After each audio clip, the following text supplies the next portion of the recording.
सच्चा हिंदू लाल बार पाल अपन जो दुनिया में कथा बहुत सुनी लाल लजपत राय बिपिन जयपाल और के बाल गंगाधर मन हो गया तो सच्चा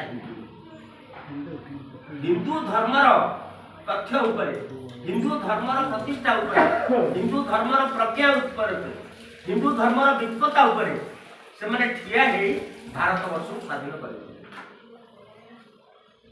तो मेरी भारत कौन मेरा भारत महान मुझे आमर शिवराम महोदय को अनुरोध करी आमर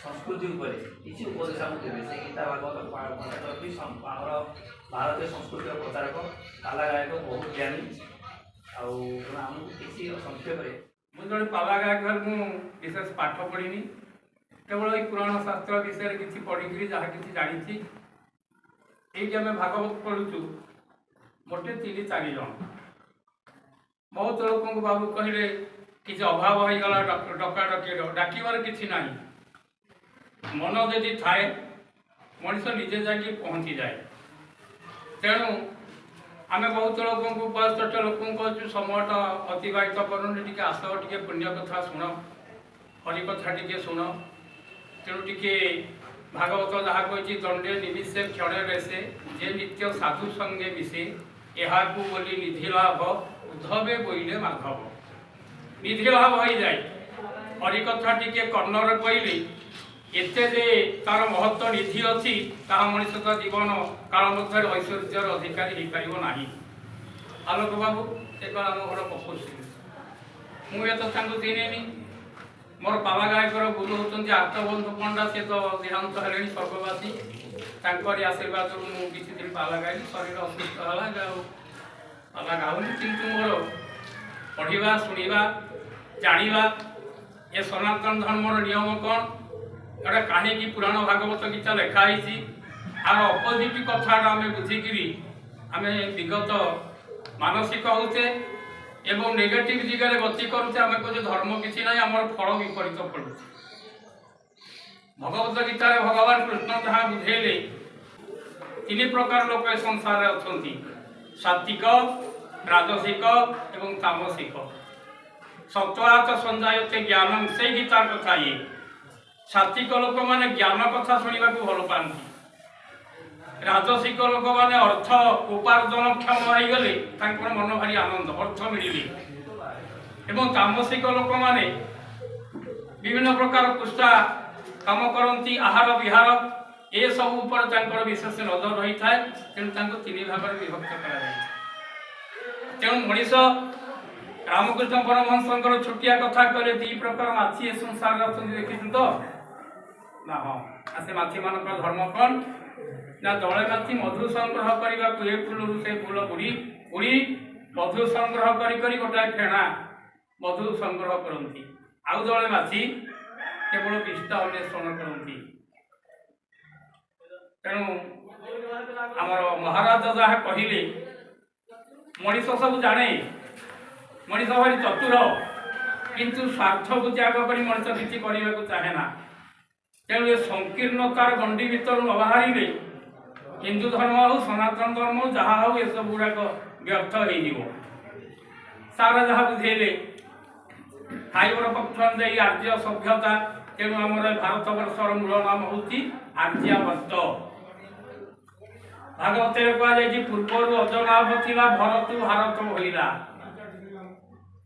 आर्यावर्त थिला आर्य भूमि आर्य शब्दर अर्थ कौन आचार्यंकर अनुसरण जो माने जीविका निर्वाह करती जीवन निर्वाह करती आचार्यंकर अनुशीलन होई चलती से कहुए आर्य।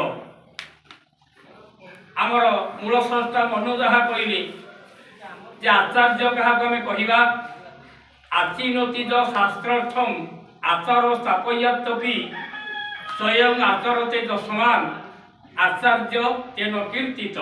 मनुकर कथा ये कहले जो मैंने शास्त्र पुराण पढ़ी तार तत्वभित्तिक सार को ग्रहण करी एवं से सार कथा निजर आचरण व्यक्त करी अन्य मान निकट में उदाहरण साधती एवं से कर्म करी अनेक लोक मान विपथगामी मान निजर पथरे नवाई जो मैंने आलोक डाली दिखती आलोकवर्तिका सदृश हमें से आचार्य। तेणु भारतटा हूँ आर्यावर्त व आर्य भूमि आचार्य परंपरा को नहीं ए भारतवर्षर सृष्टि।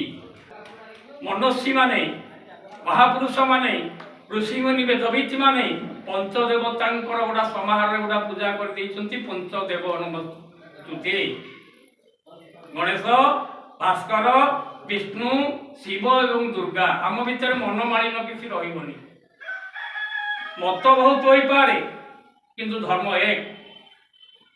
जहाँ विवेकानंद कहते नदी माने समस्ते जाई समुद्र में मिशिला भली सनातन धर्म हूँ गोटा समुद्र एवं अन्य जो धर्म मान सब बाहरी एम सब गोटे गोटे अंका बंका पथर नदी रूप में बही समुद्र जा दिन मिशे।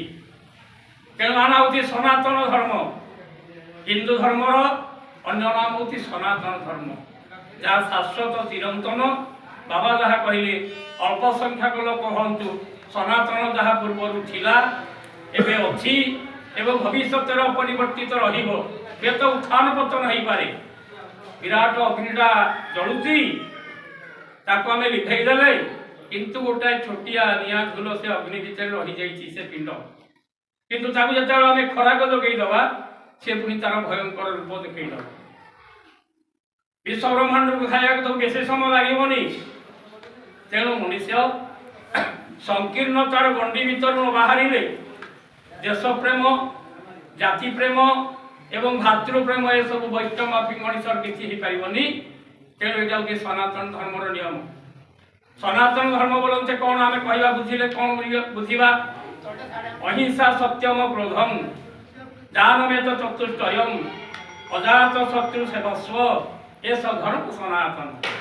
चारिटा जिनिस को नहीं सनातन धर्म तैयारी कराई।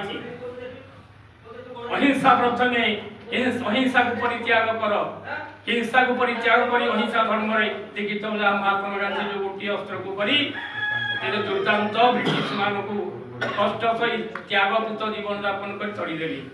तापर सत्य द्वितीयटा हूँ अक्रोध एवं दान ये चारिटा जिनिस मिशिगले सनातन धर्मर मूल उत्स होगला।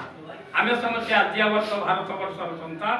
जन प्रश्न पचार जड़े आमको मुसलमान हो तो जानती ख्रीस्टान जन पचारे दिन में तुम बोका कहीं दीप जल तेल कहीं 5 टकर दिव जल आम कौन तुमको चलवा किसी देपर। तेणु दीप किए आमको बुझा पड़ो ए दीप कहीं जावाक प्रज्वलन कले ना सूर्यंकर आलोक बाह्य जगत आलोकित हो पारे किंतु मनुष्यर भितर जो अंधकार अच्छी काम क्रोध लोभ मोह मद माश्चर्य भीतर टाक आलोकित कहीं करें ना ताकू किए कर ना ये दीप तो बाहर जलता भितर केमती गला से दीप हूँ कौन ना ज्ञान ज्ञान दीप ताकू केमती यही भली जड़े जड़े आदर्श पुरुषंकर सान्निध्य लाभ कले मुख को निश्चित बाणी शुणिले आमर अज्ञान अंधकार पड़ेब आ भितर गोटे आलोक जड़। मायाधरमान सिंह गोटे सुंदर कथा अच्छी देव पूजा मंदिर भितर को पशिगले जड़े ब्राह्मण दीप जल पूजा कर आलो पड़ी कहे आप जड़े पुरोहित दीप कहीं जलुं दिन से पैसा खर्च कर कहले पुरोहित शुद्ध पुत हो ए मंदिर का पूजा कर हे सृष्टिधार आदर आलोके से दियों की अंधकार हे ये सृष्टि जहाँकर उदारता आलोक आलोकित होती से अंधार अच्छी आप अंधकार भितर दीप जड़े ଗୋଟାଏ ଝିଅ କେତେ ଆଠନା ଟଙ୍କା ଟାକା ଜାଳି ତାଙ୍କୁ ଆତ୍ମମୟ କରିପାରିବେ। ଅନ୍ତରରୁ ଅନ୍ତରିକ୍ଷ ବେଦୀ ବିରାଜିତ ଦେବ ହାନେଶ୍ୱର କ୍ଷୁଦ୍ର ରୁଗ୍ନ ଅନ୍ଧକାର ଗୃହେ କିମ୍ପା ତାଙ୍କ ଆରାଧନା କର। କ୍ଷୁଦ୍ର ରୁଗ୍ନ ଅନ୍ଧକାର ଗୃହେ ଆମର ଏ ଶରୀର ହେଉଛି ଗୋଟାଏ କ୍ଷୁଦ୍ର ରୁଗ୍ନ ଅନ୍ଧକାର ଗୃହ। ଆମେ ମହତ ଲୋକଙ୍କର କିଛି ନ୍ୟାୟ ମାଗୁନେ, କେତେବେଳେ ତାଙ୍କୁ କିଛି ଭଲ କଥା ପଚାରୁନେ, ବାବୁ ଯାହା କହିଲେ ଟିକେ ପ୍ରଣାମ କରୁନେ। ପ୍ରଣାମ କରିଦେଲେ ମଣିଷର କ'ଣ ହୁଏ? ଆମର ହିନ୍ଦୁ ଧର୍ମ ଶାସ୍ତ୍ର ସନାତନ ଧର୍ମ ତାହା କରିଛି, ଏଇଟା ଆମର ଉପକାର। ପିତାମାତାଙ୍କର କିଛି ଉପକାର ନାହିଁ, ଉପକାର ଆମର।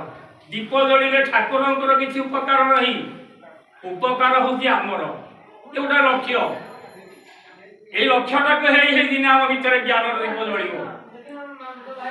ମନ୍ଦିରରେ ନଡ଼ିଆଟା ଆମେ ଭାବୁଛେ, କ'ଣ ଠାକୁର ତାକୁ ଖାଉଛନ୍ତି? ଖାଉନାହାନ୍ତି ତ। ନଡ଼ିଆଟା ଆମେ କାହିଁ ଭାଙ୍ଗିବା? ଆପଣ ଜଣକୁ ପଚାରିବେ, ଜଣେ ସ୍ତ୍ରୀ ଲୋକ ହଉ ପୁରୁଷ ଲୋକ ନଡ଼ିଆ ନେଇକି ଯାଉଛନ୍ତି 50 ଟଙ୍କା 60 ଟଙ୍କା 100 ଟଙ୍କା, ସୋମବାର ଗୁଡ଼ା ନଡ଼ିଆ ଭାଙ୍ଗିବା ସାରା ସ୍ୱାମୀଙ୍କ ସହିତ କଳି କଜିଆ ହେଇପାରେ। କାହିଁ ନଡ଼ିଆଟା ଆମେ ଭାଙ୍ଗିବା? ବେଲର ନାଁ ତ ଶ୍ରୀଫଳ, ନଡ଼ିଆ ନାଁ ତ ଶ୍ରୀଫଳ। ଗୋଟା ବେଲ ଯଦି ଆମେ ନେଇ ଆସିବା ବାଡ଼ି ଭାଙ୍ଗିଦେବା କ'ଣ ହବନି? ନାଇଁ ନାଇଁ, ଜିତ୍ ସେ ନଡ଼ିଆ ଆମେ ଭାଙ୍ଗିବା। କ'ଣ ଚାହୁଁଛୁ ଆମେ ଶିଖିବା ସେଥିରୁ? ନୀତିଶାସ୍ତ୍ର କହୁଛି ନାରୀ କେଳ ସମାକରା ଦୃଶ୍ୟନ୍ତେ କେହି ସଚନା ଅନ୍ୟ ବଦରିକା କାରା ବହିରେବ ମନୋହରା। ନଡ଼ିଆର ଉପରଟା ହେଉଛି ଖେବେ ଖେବେଡ଼ା, ଅସୁନ୍ଦର, ଆଖି ଦୃଷ୍ଟିଆ ରୁଚି ସମ୍ପନ୍ନ ନୁହେଁ, କିନ୍ତୁ ତାକୁ ବାଡ଼େଇକି ଭାଙ୍ଗିଦେବା ପରେ ତା ଭିତରଟା ସୁନ୍ଦର, ଧୋବ ଫରଫର ଏବଂ ନୟନକୁ ଅନ୍ନ କରିଦିଏ। ମୁଁ ଈଶ୍ୱରଙ୍କ ପାଖରେ ନଡ଼ିଆ ଭାଙ୍ଗି ନାରିକେଳ ସମର୍ପଣ କରି କହିଲେ, ଈଶ୍ୱର ଏ ପଦାର୍ଥ ତ ଆପଣଙ୍କର ସୃଷ୍ଟି, ମୁଁ ଆପଣଙ୍କୁ ଦେଉଛି, କିନ୍ତୁ ଏ ନିଦର୍ଶନ ସ୍ୱରୂପ ମୋର ଉତ୍ତରଟା ପଛିକେ କେବେ କେବେଡ଼ିଆ ହଉ, କଠୋର ହଉ, ନିଷ୍ଠୁର ହଉ, ମୋ ଭିତରେ କୋମଳତା, ସରସ, ପ୍ରେମ, ଜାତି ପ୍ରେମ, ବନ୍ଧୁ ପ୍ରେମ, ଭାଇ ପ୍ରେମ, ପିତୃମାତୃ ପ୍ରେମ ସବୁ ଆପଣଙ୍କର ଦୟା ନହେଲେ ମୋ ହୃଦୟ ଭିତରେ କେବେ ଜାଗରିତ ହେଇପାରିବ। ଏଇଟା ହେଉଛି, ତେଣୁ ଆମେ ଅର୍ଥ ନ ବୁଝି ଯାହା କରାଯାଏ ତାହା ହେଉଛି ଅଜ୍ଞାନତା। ନ ଜାଣି ଯାହା ପୂଜା କରାଯାଏ ସେ ହେଉଛି ଅଧମର ପୂଜା। 1000 ବର୍ଷ ଯଦି ଏ ପୂଜା କରାଯାଏ ଫଳ ନାସ୍ତି, କିଛି ଫଳ ମିଳିବନି। ତେଣୁ ଭଗବାନ କୃଷ୍ଣ ସେଇ କଥା ବୁଝେଇ ଦେଇଥିଲେ ଅର୍ଜୁନଙ୍କୁ। ମଣିଷ ପୂଜା ଶବ୍ଦର ଅର୍ଥ କ'ଣ? ସମ୍ବର୍ଦ୍ଧନା। ପୂଜା ମାନେ ସମ୍ବର୍ଦ୍ଧନା। ଆମେ ଆଜି ଆପଣମାନଙ୍କୁ ବାବୁମାନଙ୍କୁ ଡାକିଛନ୍ତି ଅତିଥି ରୂପରେ। ବାବୁ ଆଲୋକ ବାବୁ ପରେ ତାଙ୍କୁ ଗୋଟେ ଗାମୁଛା ଗୋଟେ ନାରିକେଳ ଦେଇଦେଲେ, କ'ଣ ବାବୁଙ୍କର ଇଚ୍ଛାରେ ସେ 1000 ଲକ୍ଷ ପାଇଗଲେ? এটা ସମ୍ବର୍ଦ୍ଧନା କରାଗଲା ତାଙ୍କୁ। ମହତ ଲୋକଙ୍କୁ ଆମେ ଆମର ହୃଦୟ କନ୍ଦର ମଧ୍ୟରେ ଭକ୍ତିରେ ପ୍ରଣାମ କରି ତାଙ୍କୁ ଏଠି ସାଦରେ ଆସନ ଦେଇଦେଲେ। ଏଇଟା ହେଉଛି ସମ୍ବର୍ଦ୍ଧନା। ପୂଜା ମାନେ ସମ୍ବର୍ଦ୍ଧନା। ଆମେ ପାଇବା କ'ଣ? ନା ତାଙ୍କର ବାକ୍ୟ ଶୁଣିବା, ଗୀତ ଉପଦେଶ ଶୁଣିବା, ନୀତି କଥା ଶୁଣିବା, ଆମେ ସମ୍ବର୍ଦ୍ଧିତ ହବା। ସମ୍ବର୍ଦ୍ଧନା କରି ଆମେ ସମ୍ବର୍ଦ୍ଧିତ ହବା। ଆମ ଭିତରେ ଉତ୍ତମ ଗୁଣ ଗୁଡ଼ାକ ଧୀରେ ଧୀରେ ବୃଦ୍ଧି ପ୍ରାପ୍ତ ହୋଇ ଯାହା ଆମର ମାନବିକତାର ପରିଚୟ ସୃଷ୍ଟି କରିବ।